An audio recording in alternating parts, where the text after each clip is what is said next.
এখন দেখতেছি আলী হাসান ওসামা তিনিও পোস্ট করতেছে, মাওলানা লুৎফর রহমান ফরাজি সাহেব তিনিও পোস্ট করতেছে। তাহলে আপনারাই যদি বড় বড় আকাবিররা আপনারা যদি।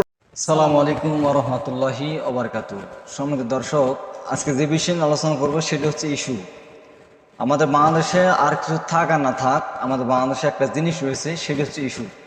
আপনারা জানেন বলে বিগত কয়েকদিন আগে শিল্পী মশিউর রহমান আগের একটা ইসলামিক সঙ্গীত নিয়ে কালামের উটুরজি আরেক কালামের ফাঁসি, এটা নিয়ে কওমি অঙ্গনে আর এদিক দিয়ে আলী অঙ্গনে ধরেন চরমনাই এবং জামাত, এই দুই গ্রুপের মাঝখানে অনেক কিছু হয়ে গেছে। বাহাসের ডাক পর্যন্ত শুরু করে মামলা পর্যন্ত এরকম মনে করেন আলোচনা শুরু হয়ে গেছে।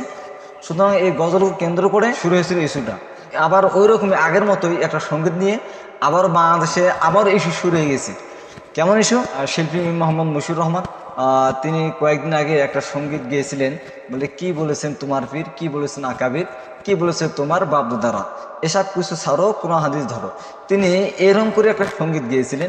তার সঙ্গীতটা পাবলিশ করার পরে কয়েকদিন পর আরেক পারে আগুন লেগে যায়। এই গজলটা গাওয়ার ফলে কিছু কিছু থার্ড পার্সন ব্যক্তি, অর্থাৎ 3 নাম্বার লোক, যারা দুই পক্ষকে আগুন লাগাতে চায়, এইরকম লোকগুলা এই গজলকে ইস্যু করে আবার মাঠে নামছে।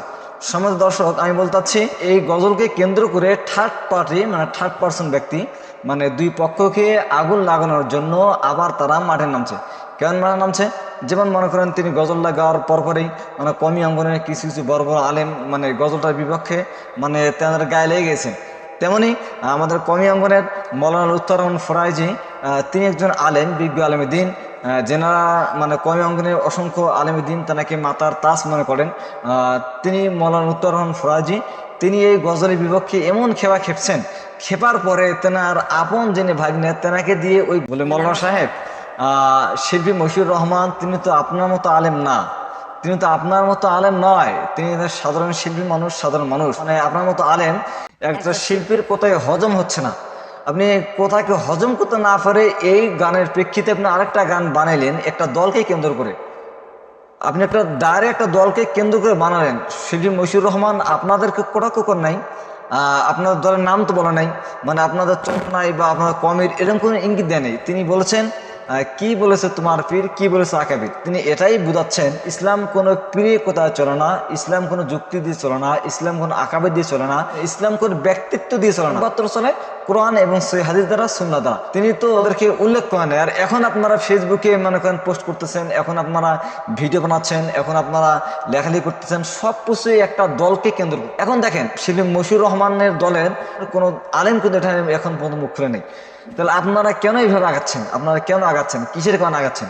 সময় দর্শক, আসলে আমি এটাই জানাবো, এভাবে যদি আলেমরা এভাবে যদি সামনে আগায়, এভাবে যদি আগাইতে থাকে, একে অপরকে হিংসাত্মকমূলক আচরণ, একে অপরের বিরুদ্ধে সামান্য ইস্যু নিয়ে, সামান্য কথা নিয়ে যদি এভাবে আগাতে থাকে, আমার মনে হয় আমাদের সামনে থাকবে না। যদি এভাবে আলেমরা আগায়, তাহলে আমার মনে হয় সামনে আমাদের জন্য ভয়াবহ বিপদ অপেক্ষা করতেছে। এদিকে নাস্তিকরা আমাদেরকে টুটি চিপে ধরতেছে ইমানটা কে নেওয়ার জন্য। ইস্যু নিয়েই আমরা পড়ে থাকি। এখান থেকে বলবো আসেন সামান্য কথাকে কেন্দ্র করে আর আমরা তেলকে তাল না বানাই।